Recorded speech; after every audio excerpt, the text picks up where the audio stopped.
We're going to ask you to suspend your disbelief for the duration of this video. We'll be leaving planet Earth, traveling through time and taking you beyond the boundaries of what seems plausible and rational. It's going to be a wild ride, so make sure you're sitting comfortably and you've opened your mind as wide as it will go, and we'll begin. Let's start not at home on Earth, but on the surface of our planetary neighbor Mars. There, in 2012, the NASA rover Curiosity finally resolved a long-standing question. The question was, is there or was there ever water on Mars? And the answer is a definite yes. In October of that year, Curiosity found an ancient stream bed so deep that the water which once ran in it would have reached the hip of an average-sized human.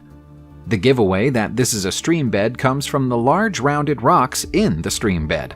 They could only have been carried here by water, and their rounded shape was caused by water flowing across them over millions of years. Geologists are confident that this would have been a fast-flowing stream, with water moving at a speed of around 3 feet per second. Almost every current scientific theory says that it's extremely difficult for life to exist anywhere without water. We now know for sure that there was water on Mars. So, was there also life?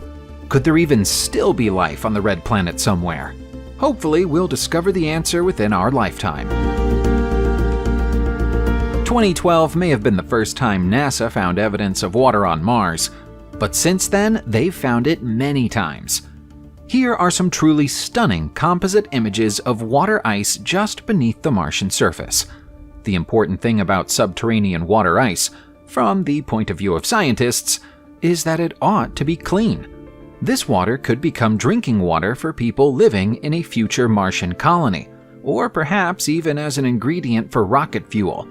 In some of the places identified by scientists, the Martian water supply is barely an inch beneath the red surface. That's so close that you wouldn't even need a drill to access the water. All you'd need is a shovel. NASA and other space agencies are currently creating maps of known or highly probable water locations on the Martian surface because they're good potential landing spots for future missions to Mars.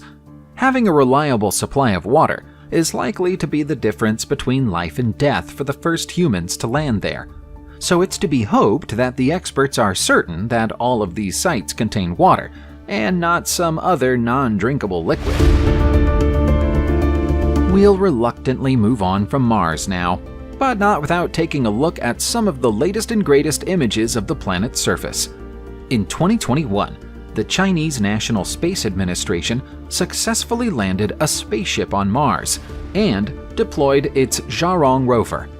It landed in an enormous lava plain called Utopia Planitia and is tasked with finding signs of ancient life. It hasn't found any yet, but it's obvious that its cameras are in perfect working order. These photos are beautiful. The Chinese Space Agency is normally secretive about its operations, so it's a rare treat that they decided to share these images with the world. Whether or not they'd let the rest of the world know if they did find signs of life is another matter, but at least we can enjoy these high-quality images while we're waiting to hear further news. The initial expectation of Zhurong is that it would remain viable for only 90 days after arriving on Mars in May 2021, but it's still functioning as of the beginning of March 2022. It should still be running on the first anniversary of its landing and may even go on long beyond that. Who or what was the Blackbird of Chernobyl, sometimes also known as the Mothman of Chernobyl? Many workers at the site claim to have seen an unexplained object in the sky immediately prior to the 1986 nuclear disaster, and some even claim to have taken pictures of it. Descriptions of the object provided by the supposed eyewitnesses are all similar when it comes to details. They say that they saw a creature with large wings and 2 legs, almost as if it were a person. Some of them claim that the figure had no head, but there seems to be a head in these allegedly genuine photographs. According to conspiracy theorists, the creature in the pictures is similar to a legendary figure known as Mothman. Mothman was a pop culture phenomenon in the United States of America between 1966 and 1967. appearing for the final time before the sudden and unexpected collapse of the Silver Bridge, resulting in the loss of 46 lives. Who or what is the Blackbird of Chernobyl? Is it a shared hallucination, a harbinger of doom, or something else entirely? Asuka in Japan is the next stop on our journey. It's a place full of huge, megalithic stone structures, which have stood in place for centuries. They were clearly carved and arranged in their current form for a specific purpose, but nobody knows what that purpose is. There is speculation that they may have been sacrificial altars or platforms upon which people watched and worshipped the stars, but they're just guesses. Most impressive of them all is Sakafune Ishi, which is covered in complicated markings and engravings. Also worthy of note is Masuda Iwafune, which is 11 meters long and nearly 5 meters high, and seems to have been carved out of a lump of pure granite. The granite is so thick that even modern technology would struggle to scratch the surface. So how was it carved and shaped 2,500 years ago? Locals believe it was the work of the gods and are so wary of them that they won't even touch them. Tales of alien visitation and strange lights in the sky are common in this part of Japan.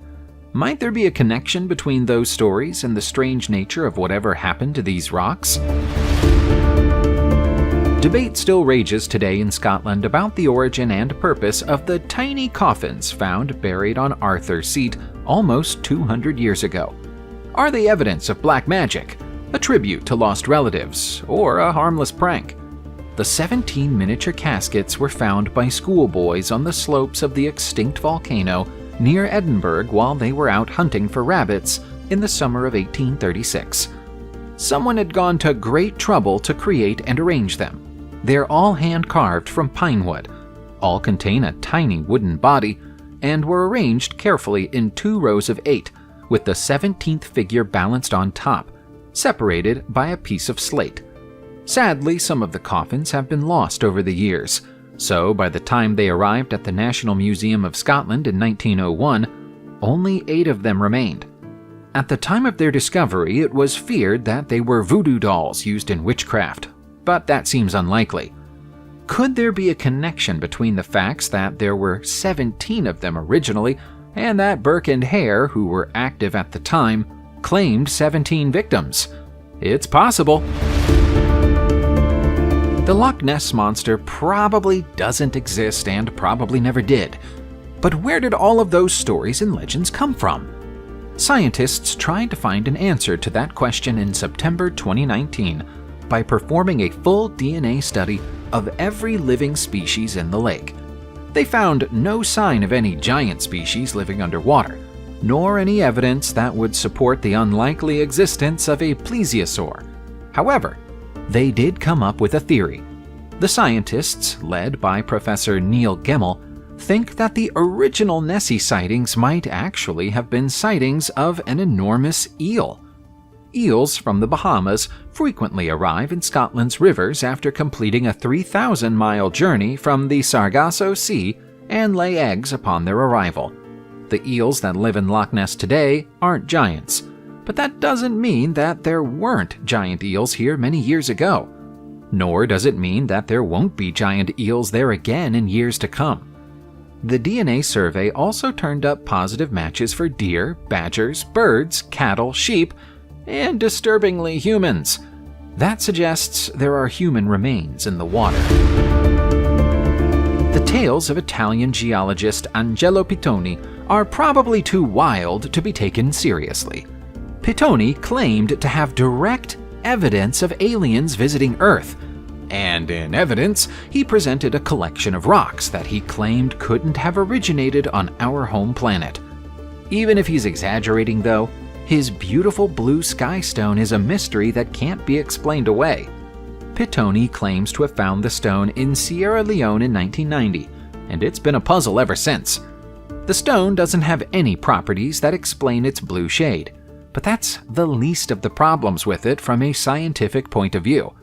Testing has shown that it's composed of 77% oxygen, which ought to be impossible, with the rest of the rock made of calcium, carbon, and another element that can't be identified.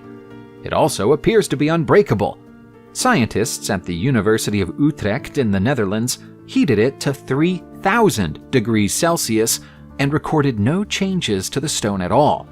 Pouring acid on it is said to leave no marks. Unfortunately, the Petone Skystone vanished after Petone passed away in 2009, so further study of it is now impossible. The only thing we can say with any certainty about Ohio's Great Serpent Mound is that it's in Peebles, and it's the world's largest earthwork effigy with a total length of 1,330 feet. Anything beyond that is speculation and educated guesswork. The most widely believed of those educated guesses is that the Adena people built the 3-foot-high serpent, but that seems to clash with scientific evidence. The Adena lived on these lands 3,000 years ago, but disappeared just over 2,000 years ago. Samples of charcoal taken from the mound suggest that it's only 1,000 years old. That was the time when the Fort Ancient civilization lived here, but they didn't make anything else like this that we're aware of. Researchers and experts can't even agree on what the serpent is supposed to represent. Some of them believe that it's in the process of swallowing an egg and may have fertility implications, whereas others say the sphere close to its mouth represents the moon. We think there's a bigger question than that, though. How did these ancient people create a cohesive work of art like this when it would have been impossible to even see what they were doing from ground level? Australia is a country that was formed by British colonists, but was inhabited by humans long before the British arrived. Aborigines lived in Australia as long as 4,000 years ago, and they created the Wandjina rock art that can be found across the Kimberley region of the country. The Wandjina, also known as Gulingi, are Australian Aboriginal mythology's cloud and rain spirits. They're linked to Wongur, a rainbow snake thought to be the creator of all life on Earth by several Aboriginal tribes. Because this portion of Australia was emerging from a drought that had lasted almost 1,000 years when these paintings were produced, rain spirits were extremely important to these early Aboriginals. When the drought eventually ended, persistent monsoons took their place. These people must have thought the sudden arrival of so much rain was a miracle, which explains their intense loyalty to these mythological figures. The living descendants of these tribes hold them in such high regard that they are still repainted every year. The origins of the snake creator theory, though, are unknown even to them. Our next mysterious site is known by many names, including Zorat's Kader and Karahunj. However, it's better known by its nickname, which is the Armenian Stonehenge. In truth, though, it doesn't look much like Stonehenge. In form and appearance, Karahunj in Sisian is a ring-shaped arrangement of menhirs with holes drilled into them. Archaeologists and historians have speculated that this may have been a prehistoric astronomical observatory, but that's little more than a best guess. Far more evidence would be required to support such an assertion. There are 223 standing stones at the site, which is thought to have been erected in either the Iron Age or the Middle Bronze Age several thousand years ago. While the observatory theory is the most popular among experts, there's a less well-regarded theory that Karahunj is actually all that remains of the walls of an ancient Armenian city that once existed here. There's no sign of an ancient settlement in the surrounding area, though, so that seems to be a far-flung hope.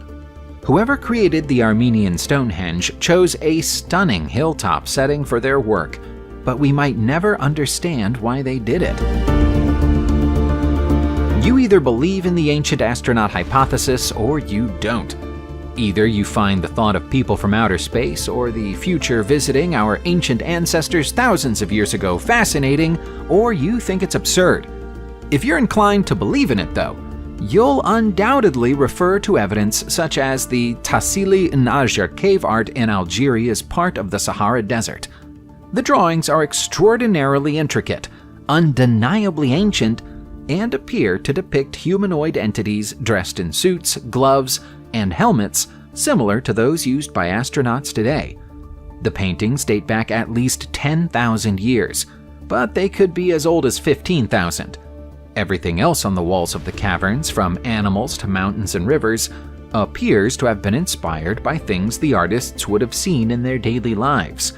Where did they acquire the idea for these astronaut figures if all they painted were the sights around them? Whether you believe they are evidence of alien visitation to Earth in the past or not, you have to admit that they are amazing, perplexing works of cave art. Subscribe to the channel, turn on the notification bell, and enjoy watching new videos on my channel. Thanks for watching, and see you soon!